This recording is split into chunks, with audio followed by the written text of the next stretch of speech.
Right guys and girls, let's give you some solid backswing tips. I've got 3 very solid building your backswing, making a more consistent backswing ideas I want to share with you.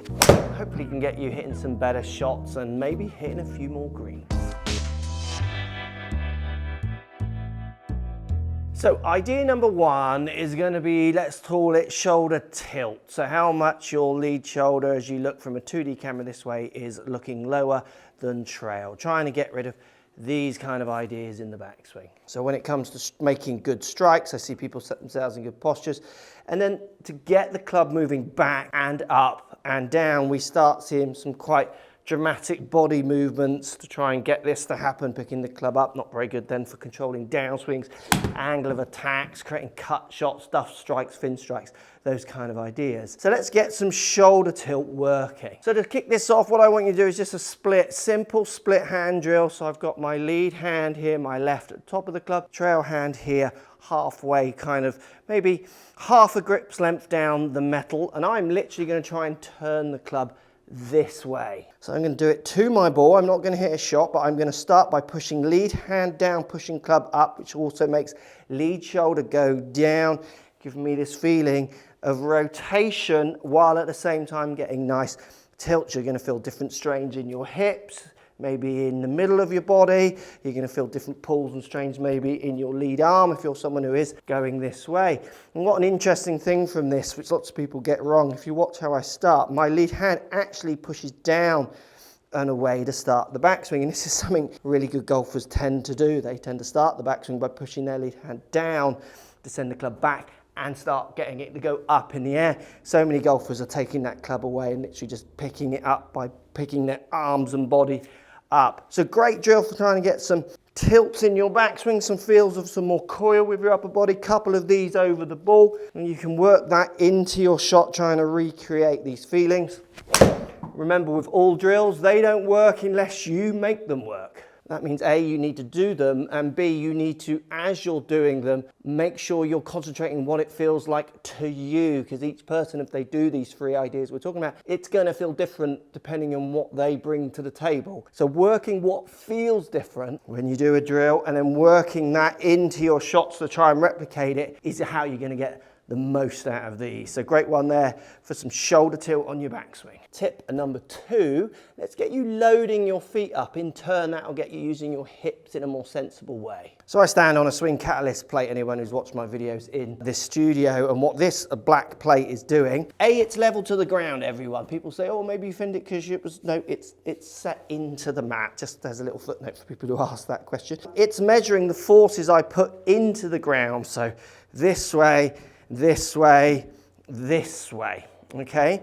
And what happens if you use the force constructively in the ground, A, you can get more distance with feels like doing less work, and B, you can really start to crisp up your strike. So what I want you to do is start thinking about loading up your feet, something I see so many golfers not do. They tend to pick up, sway off the ball, maybe stay there and hit. They pick up, sway off the ball, and then try and sway back onto it, that horrible kind of low squirty strike, where they're not really using what we're going to focus on today is a good amount of torque, so trying to get your hips, body to move this way in the ground a bit more to try and crisp up that impact area. So this drill takes a little bit of practice because the coordination is tough. So I'm just going to do it over the ball to kick me off. Trail foot, heel in the air, toes pointing or pushing into the mat, lead foot flat on the ground. Now, as soon as I start making my backswing, as soon as I pull this back, I'm going to slam trail heel in the ground, but then pick up lead heel.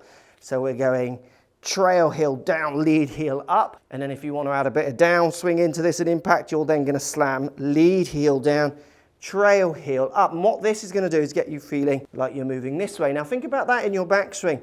The more you can get some torque values going in the ground, so loading these feet up, the better you're going to get at maybe rotating hips, which in turn might help rotating shoulders.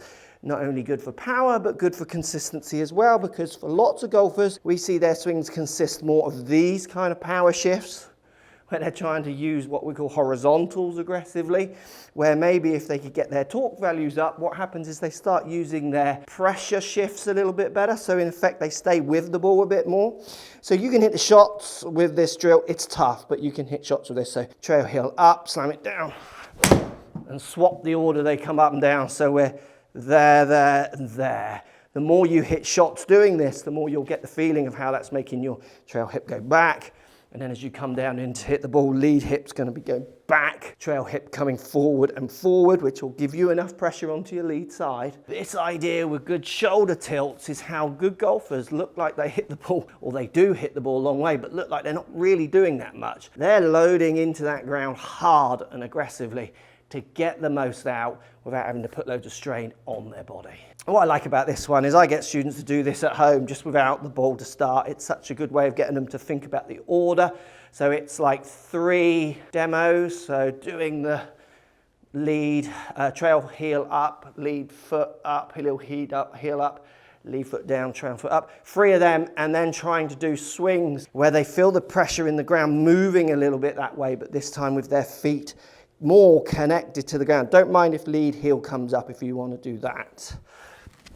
But trying to load those feet up with some good torque values definitely improves, like it shifts the needle when it comes to better strikes and making a more constructive backswing for so many golfers. Building block number 3, we're going to look at some lead arm extensions. So trying to get the lead arm to get off the chest a little bit on the backswing and a little bit away from you. Now, I don't mind if your lead arm has to bend. We're not talking about lead arm being straight, those old chestnuts. We're talking about syncing up backswings in a more constructive way. Something I've done for a long time actually, and something I've worked on. I see so many students doing this where I get my lead arm just flattening up right across my chest. I'm gonna just pick it up and put it almost against my chest to just set a little backswing. I want you to try and get the feeling that your chest, so I've got a mic on me at the front here, is outrunning my arm to create a little bit of width at the top of the backswing.